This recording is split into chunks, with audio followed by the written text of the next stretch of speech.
Hello friends, good morning. आज हम study करेंगे क्लास 10th क्लास का रासायनिक अभिक्रिया, जो केमिस्ट्री का चैप्टर, साइंस का चैप्टर है। उसमें फर्स्ट चैप्टर स्टडी करेंगे रासायनिक अभिक्रिया। रासायनिक अभिक्रिया समीकरण के बारे में स्टडी करेंगे, कैसे अभिक्रिया करता है कोई भी पदार्थ। तो दो या दो से अधिक पदार्थ एक दूसरे से मिलकर जो अभिक्रिया करते हैं उसके फलस्वरूप कोई प्रोडक्ट बनाता है, उसी को बोलते हैं रासायनिक अभिक्रिया। और ये समीकरण कैसे दर्शाएंगे उसके बारे में आज जानेंगे। तो देखते हैं आज का क्लास। इसे देखिए, दो या दो से अधिक पदार्थ एक दूसरे से मिलकर जो अभिक्रिया करता है और उसके फलस्वरूप एक प्रोडक्ट बनाता है। एक पदार्थ का निर्माण होता है, उसे प्रोडक्ट बोलते हैं। जैसे कि एग्जांपल देखिए, C+O2 कार्बन और ऑक्सीजन का अभिक्रिया कराएंगे तो क्या का निर्माण होगा। तो कार्बन और ऑक्सीजन का निर्माण कराने पे हमें बनता है CO2 जो कि एक गैस है। तो गैस है, हम इधर डिनोट करने के लिए क्या करेंगे, ऊपर की ओर दर्शाएंगे, जिससे हमें पता चलता है कि एक गैस है। तो रासायनिक अभिक्रिया में दो पदार्थ भाग लिया। रासायनिक अभिक्रिया में कितने पदार्थ भाग लिए? दो पदार्थ, एक कार्बन है, एक ऑक्सीजन है। और कार्बन और ऑक्सीजन के अभिक्रिया करने के बाद क्या हमें प्राप्त हुआ? CO2। तो अभिक्रिया करने के बाद हमें एक नया पदार्थ प्राप्त हुआ। मेरे पास एक कार्बन था, ऑक्सीजन था, तो जो कि हम एक दूसरे से अभिक्रिया करवाएं और उसके बाद हमें फलस्वरूप बना CO2, कार्बन डाइऑक्साइड। तो जो अभिक्रिया में भाग लेता हो उसे अभिकारक कहते हैं, और रिएक्टेंट। और अभिक्रिया में जो भाग लेते हैं उसे रिएक्टेंट बोलते हैं। और अभिक्रिया के फलस्वरूप कोई नया पदार्थ निर्माण जो करता है, कोई निर्माण होता है, उसे प्रोडक्ट बोलते हैं। ये क्या है? रिएक्टेंट।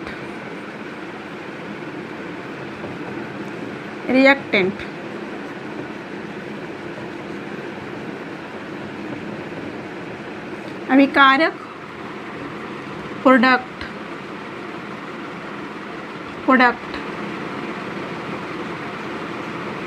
प्रतिफल,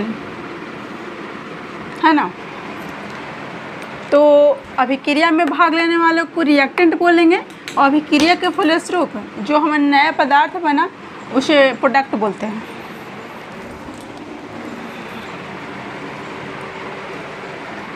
और एग्जांपल देखिए,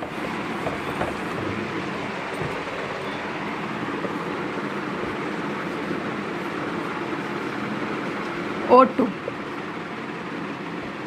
H2, ठीक है।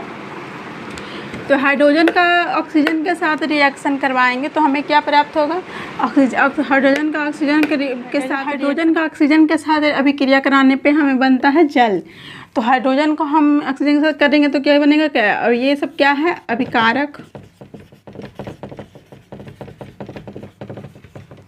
अभिकारक, रिएक्टेंट। और ये क्या है?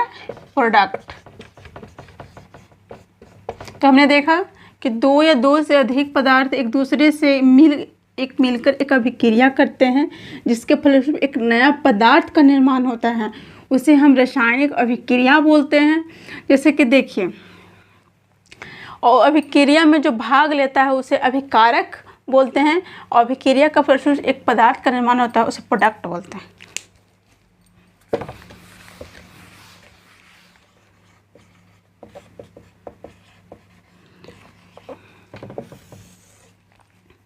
केमिकल इक्वेशन हमने देखा, और केमिकल इक्वेशन में हमने देखा कि दो पदार्थ एक दूसरे से अभिक्रिया करते हैं, जिसके फलस्वरूप हमें एक नया पदार्थ का निर्माण होता है, उसे प्रोडक्ट बोलते हैं। तो कोई भी एक पदार्थ है, अलग अलग पदार्थ एक दूसरे से अभिक्रिया करके एक नया पदार्थ का निर्माण करता है।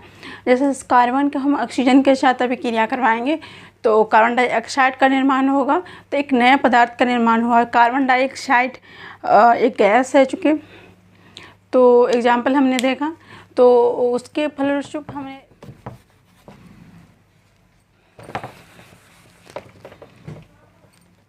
फर्स्ट है H2 प्लस O2 H2O, ठीक है, H2 प्लस O2 H2O। तो हाइड्रोजन को ऑक्सीजन के साथ अभिक्रिया करवाएंगे तो जल का निर्माण होगा। तो हमें ये देखा कि यहाँ पे कितने हाइड्रोजन हैं, यहाँ पे कितना हाइड्रोजन है, 2 हाइड्रोजन, 2 हाइड्रोजन है। यहाँ पे कितना ऑक्सीजन है, 2। बैलेंस करने के लिए हम ये स्टेप उठा रहे हैं। तो हाइड्रोजन यहाँ पे 2 है, ऑक्सीजन 2 है, और यहाँ पे देखिए हाइड्रोजन कितना है, 2। तो बैलेंस होने का क्या रूल है कि इससे सबसे पहले तो इसका जो अभिकारक है, रिएक्टेंट और प्रोडक्ट, दोनों तरफ ही हमारा जो भी पदार्थ है इक्वल होना चाहिए। रिएक्टेंट तरफ और प्रोडक्ट तरफ दोनों इक्वल होना चाहिए। तो दोनों इक्वल होने के बाद जब यहाँ देखिए कि हाइड्रोजन 2 है और इधर हाइड्रोजन कितना है, 2। तो हाइड्रोजन तो बैलेंस है, ठीक है। अब हम ऑक्सीजन देखेंगे तो ऑक्सीजन कितना है, 1। ऑक्सीजन ओनली 1 है ना, और इधर 2। हम यहाँ पे ये देख रहे हैं कि हाइड्रोजन 2 है, ऑक्सीजन 2 है रिएक्टेंट की तरफ, और प्रोडक्ट की तरफ हाइड्रोजन 2 है, ऑक्सीजन 1 है। तो चूँकि हमें यहाँ पे ये पता चल रहा है कि इक्वेशन में, केमिकल इक्वेशन में बैलेंस नहीं है, क्योंकि हाइड्रोजन यहाँ पे 2 है, ऑक्सीजन 2 है, इधर 2 है लेकिन ऑक्सीजन 1 है। तो चूँकि बैलेंस नहीं होने के कारण हम इसे बैलेंस करेंगे। तो बैलेंस करने कैसे करेंगे, देखिए हाइड्रोजन 2 है, हाइड्रोजन 2 है, हाइड्रोजन से हमको कोई मतलब नहीं है, हाइड्रोजन को वैसे ही छोड़ देंगे। ऑक्सीजन कितना है, 1 है, तो ऑक्सीजन को हमको कितना बनाना है, 2 बनाना है। इनके तरफ ऑक्सीजन 2 है और प्रोडक्ट की तरफ ऑक्सीजन 1 है। तो ऑक्सीजन को हमको 2 बनाने के लिए क्या करेंगे, इधर यहाँ 2 लिखेंगे। तो 2 लिखने का क्या मतलब है कि ऑक्सीजन कितना हो गया, 2 हो गया। तो ऑक्सीजन इधर कितना है, 2 हो गया। तो ऑक्सीजन तो हो गया बैलेंस, ठीक है। अब हम हाइड्रोजन देखेंगे तो हाइड्रोजन यहाँ पे कितना है, 4 हो गया। यहाँ पे पहले से ही 2 हाइड्रोजन था और 2 हाइड्रोजन और ले आए ऊपर। इसके सामने लिखने का मतलब है कि ये भी 2 हो गया, ये भी 2 हो गया। तो हाइड्रोजन कितना है, 4 हो गया, और इधर कितना हाइड्रोजन है, 2 हो गया। तो हम हाइड्रोजन को 4 बनाने के लिए क्या करेंगे, 2 से मल्टीप्लाई करेंगे। तो अब देखिए, अब बैलेंस इक्वेशन हुआ। हाइड्रोजन कितना है, 4 है, ऑक्सीजन कितना है, 2 है। ये हाइड्रोजन कितना है, 4 है, ऑक्सीजन कितना है, 2 है। अब बैलेंस इक्वेशन हुआ। अब इक्वेशन बैलेंस हो गया। तो बैलेंस इक्वेशन को बैलेंस करने के लिए हम एक तरीका अपनाएं और देखते हैं एग्जाम्पल में।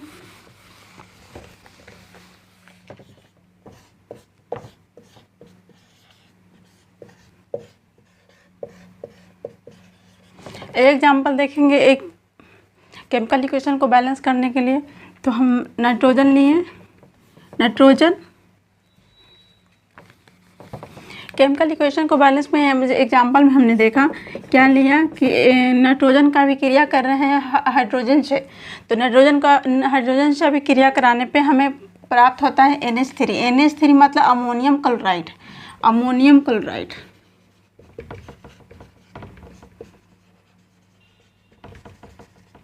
अमोनियम क्लोराइड हमें प्राप्त होता है।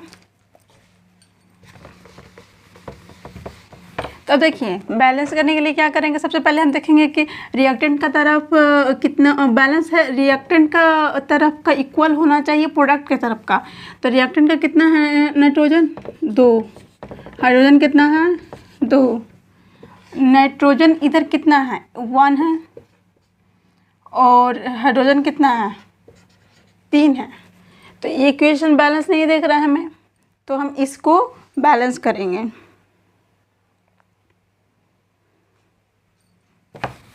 तो इसको हम बैलेंस करेंगे, चूँकि ये बैलेंस नहीं है तो इससे हम बैलेंस करेंगे केमिकल इक्वेशन को।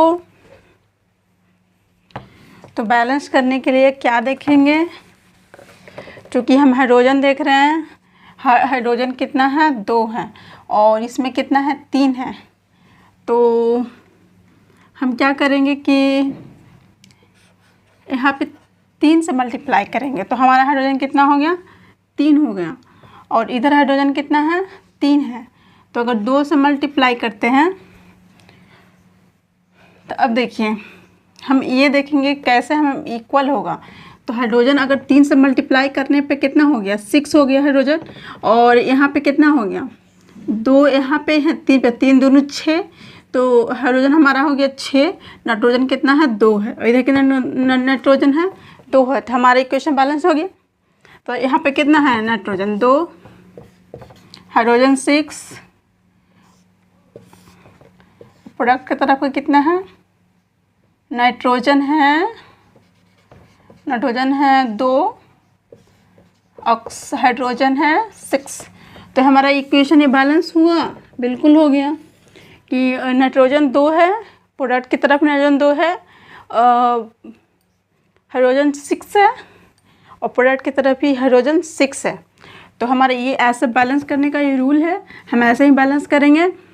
और भी एग्जांपल देख सकते हैं।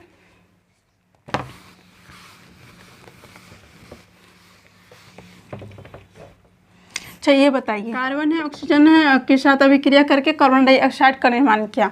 तो कार्बन सबसे पहले हम क्या देखेंगे, कार्बन कितना है। तो कार्बन रिएक्टेंट की तरफ कितना, 1 है, ऑक्सीजन की तरफ कितना है, 2 है, और कार्बन 1 2। तो ऑलरेडी ये इक्वेशन बैलेंस है। कार्बन 1 है, ऑक्सीजन 2 है रिएक्टेंट की तरफ, और कार्बन 1 है, ऑक्सीजन 2 है प्रोडक्ट की तरफ।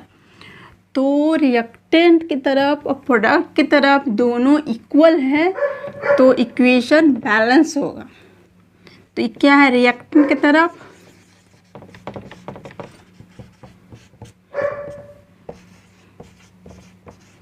प्रोडक्ट की तरफ का बैलेंस होने के क्या है कि दोनों जब इक्वल होंगे तो ये केमिकल इक्वेशन बैलेंस होगा। तो आज हमने सीखा, क्लास आगे पढ़ेंगे। Thank you.